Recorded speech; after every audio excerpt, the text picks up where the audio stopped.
he watched me breastfeed naked in my trailer. In context, when we saw text from her saying, I'm breastfeeding in my trailer, come on over. She played with fire and now she got burned. This isn't going to end well for you, Blake. Sorry. Justin, you succeeded. You're good. You can stop. Blake Lively and Ryan Reynolds just told the judge they want this lawsuit gone. But why? And will the judge actually let them walk away? This case is full of secrets, leaked messages, and shocking Hollywood power plays. And today, we're breaking it all down in the simplest way possible. But here's where it gets crazy. Megyn Kelly just went off on Blake Lively, exposing huge contradictions in her story. Did Blake Lively lie?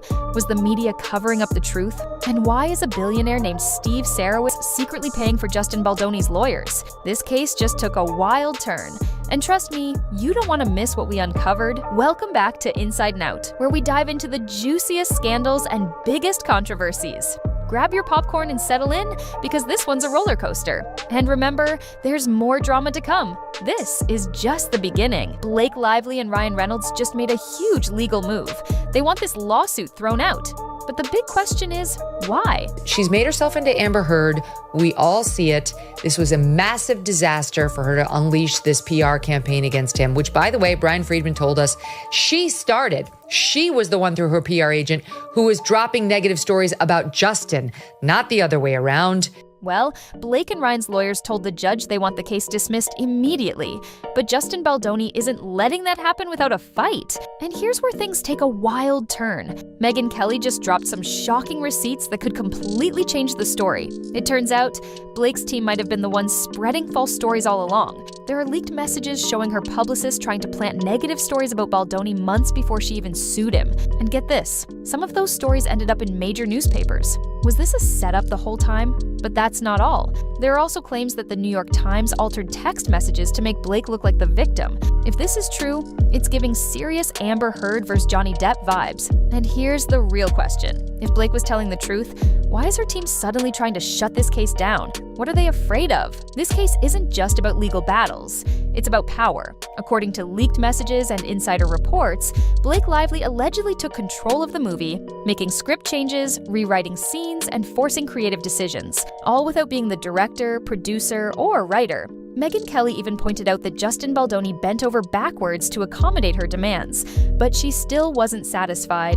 Insiders claim that Blake didn't do this alone. She allegedly used her Hollywood power, Ryan Reynolds' influence, and even Taylor Swift's connections to pressure the production team into doing what she wanted. And if they pushed back, she allegedly threatened to walk away from the film. But here's where things get even messier. The media might have been helping her. Reports suggest that the New York Times allegedly altered text messages to make her look like the victim, much like what happened during the Amber Heard versus Johnny Depp trial. On top of that, leaked messages show that Blake's publicist was working behind the scenes to spread false stories about Baldoni before she even filed the lawsuit. The timing raises a big question.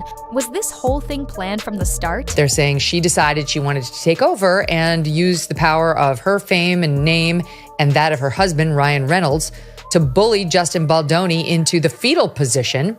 Just when things couldn't get any weirder, a leaked voicemail from Justin Baldoni has raised even more questions. According to Megyn Kelly, Justin sent Blake a 7-minute apology at 2 a.m. while they were working on the film. The voicemail, which was released by Baldoni's team, wasn't just an apology. It sounded like he was nervous and completely submissive to Blake and Ryan Reynolds. But here's the strange part. Why was he apologizing? If he was the one being harassed, why would he send a late-night message practically begging for Blake's approval? Some theories suggest that Ryan Reynolds had just confronted him that night, and Baldoni was desperately trying to smooth things over. Others believe that this voicemail proves he was afraid of Blake and Ryan's influence in Hollywood. Megyn Kelly called Baldoni emasculated and terrified in the voicemail, saying he sounded like someone who was forced to beg for his own place in the movie he was producing. And let's not forget, Blake Lively was already being accused of taking over the film. So, was this voicemail proof that Justin Baldoni was being pushed out of his own project? At this point, the case was no longer just about a lawsuit. It was about who really held the power behind the scenes. So this is just the latest salvo, and I will play you a 2-minute summary of the 7-minute groveling apology he sent her in this voicemail at 2 a.m. It's things started falling apart for Blake Lively when leaked messages directly contradicted her claims. One of her biggest accusations was that Justin Baldoni entered her trailer without permission while she was breastfeeding, but when text messages surfaced, they told a completely different story. Blake was the one who invited him in. The messages clearly show her texting Baldoni, saying she was breastfeeding in her trailer and that he could come over. That wasn't the only contradiction. Blake also accused a producer of showing her inappropriate images on set, but insiders revealed that the so-called explicit content was actually a still image from a childbirth scene that was being used as a reference for the film. Another major claim was that Baldoni made insensitive comments about her weight, but leaked messages show that he only asked about her weight because he had a back injury and needed to lift her for a scene. At this point, it became clear Blake's version of events wasn't lining up with the actual evidence. With each leaked message, her case started looking more and more like a carefully crafted narrative rather than the truth. The public was beginning to question everything, and comparisons to Amber Heard's infamous trial only grew stronger. Now, with all of these contradictions exposed, Blake Lively's team tried to make a last-minute legal move, one that many believe was a desperate attempt to stop the truth from coming out. With all these leaks and contradictions destroying Blake Lively's case, her legal team made a sudden and desperate move. They tried to shut Justin Baldoni up. Reports revealed that Blake's lawyers pushed for a gag order, which would prevent Baldoni and his team from releasing any more evidence or speaking about the case publicly.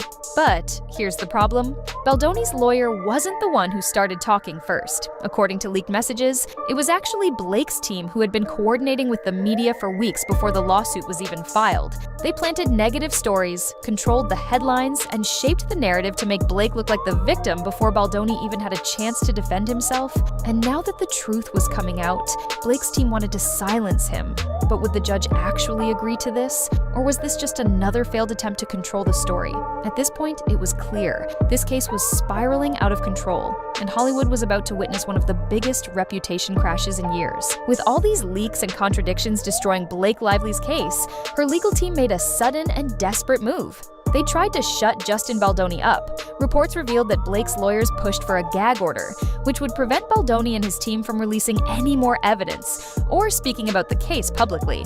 But here's the problem. Baldoni's lawyer wasn't the one who started talking first. According to leaked messages, it was actually Blake's team who had been coordinating with the media for weeks before the lawsuit was even filed. They planted negative stories, controlled the headlines, and shaped the narrative to make Blake look like the victim before Baldoni even had a chance to defend himself. And now that the truth was coming out, Blake's team wanted to silence him. But would the judge actually agree to this? Or was this just another failed attempt to control the story? At this point, it was clear. This case was spiraling out of control, and Hollywood was about to witness one of the biggest reputation crashes in years.